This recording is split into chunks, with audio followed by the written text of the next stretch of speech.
Na-trade si Luka sa Lakers last trade deadline kaya pwede siyang pumirma ng extension contract para sa 4 na taon mula sa 228 million o ibang variant mula Agosto ngayon para sa Lakers.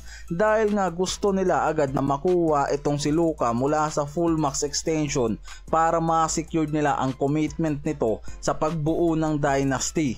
Ang problema, madedelay ang extension contract ngayon nitong si Luka dahil nga nakapokus to ngayon sa paglalaro sa Slovenian team sa Eurobasketball mula August 27 hanggang September mga parekoy. At ayon kay Brian Windhorst, normal lang na ma-delay at pwede pa nga na magtagal ang pagpirma ng extension nitong si Luka sa Lakers. 4 na taon yung extension na inaasahan na pipirmahan niyan. Wala naman nga raw kailangan ikatakot ang Lakers kahit na na-delay pa yung pagpirma ni Luka ng extension. Pwede rin kasing pumili si Luka ngayon ng 3 taong extension na tinatayang papasok lang naman hanggang sa 165 million kasama na yung player option sa 3 taon.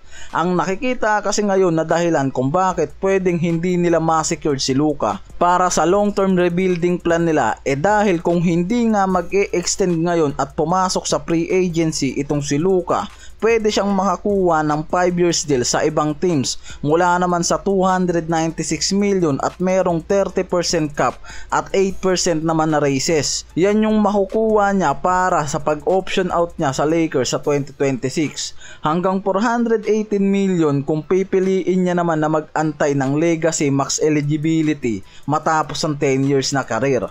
Ang Lakers pinupush talaga ngayon si Luka para sa 4 years deal na nagkakahalaga lang ng 229 million. Pero si Luka mismo may incentive na kinukonsidera at ang short deal niya para magbukas ng window opportunity sa supermax deal sa magiging future niyan. Kaya ngayon yan yung nagiging strategy ni Luka. Kaya nga may mga lumalabas na issue rin sa pag-delay nito ng extension sa Lakers. Dahil nga ang short term deal niya sa Lakers ang magbibigay daan mismo sa kanya para maging UFA sa 2026 at magkaroon ng mas malaking contract na aabot sa 400 million sa 5 years. Nasa hard cap situation na ngayon ang Lakers mula kay LeBron, Luka at Reeves na may total 112 million kaya humigit kumulang 72% na ng salary cap nila ang nagagamit mula sa 150 million para lang kay Luka, Reeves at LBJ dahil si Luka ngayon mayroong 46 million na annual samantalang si Reeves mayroong 14 million at si LBJ mayroong 52 million. At dahil sa combined deals at signings kabilang si Ayton at Larabaya nalampasan na ngayon ng Lakers ang luxury tax line at malapit na ang unang apron cap mula sa 195 million na naglilimita sa kanila ngayon para gumamit ng exception o pag-trade nang hindi dapat lalagpas sa salary cap nila. Si LBJ ngayon kumikita ng 56 million mula sa player option niya, halos 34% ng projected cap ng Lakers na sa 154 yan mga parekoy.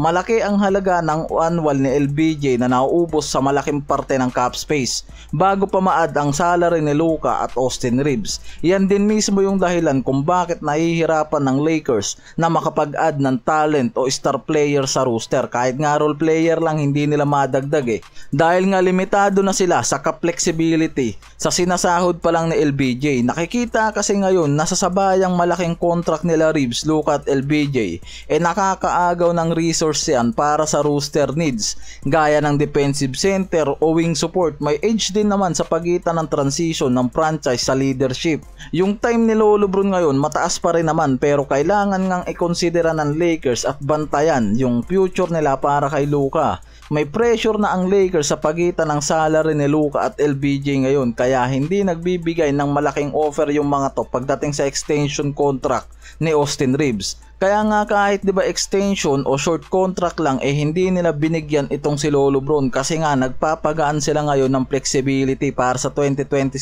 season. Dahil ang priority ng mga yan long term extension para kay Luka Doncic. Mahirap dagdagan pa ang roster ngayon ng Lakers dahil nga sa laki ng player option nitong si Lolo Bron at kailangan nilang mag-strip off ng salary o mag-assume ng maliit na contract tulad nga ng ginawa nila sa pag-sign kay Larabaya at DeAndre Ayton. Si Reeves nag-decline ngayon ng extension contract dahil nga ang gusto nito magpatas ng salary contract para sa susunod na season. 89 million para sa 4 years lang rin kasi ang kayang ibigay ngayon ng Lakers sa kanya, na masyadong mababa nga raw dahil eligible na si Reeves ngayon makakuha ng 4 years contract na nagkakahalaga ng 182 million out of team, o 5 years sa Lakers na nagkakahalaga ng 246 million.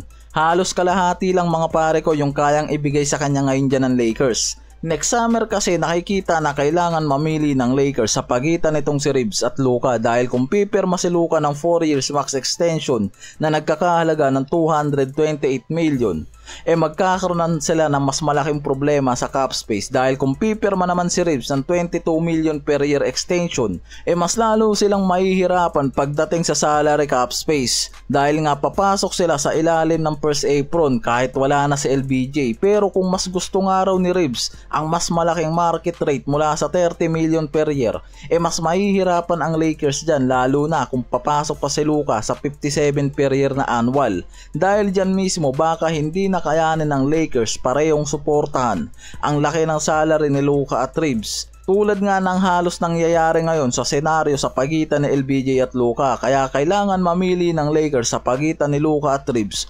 Kung ibibigay nila ang supermax extension, paniguradong hindi nila mabibigyan ng sapat na extension itong si Austin Reeves, at paniguradong next season pwede talagang pumasok si Reeves bilang unrestricted free agent at humanap ng team na magbibigay sa kanya ng sapat na contract na papasok mula sa 30 plus million na annual lang.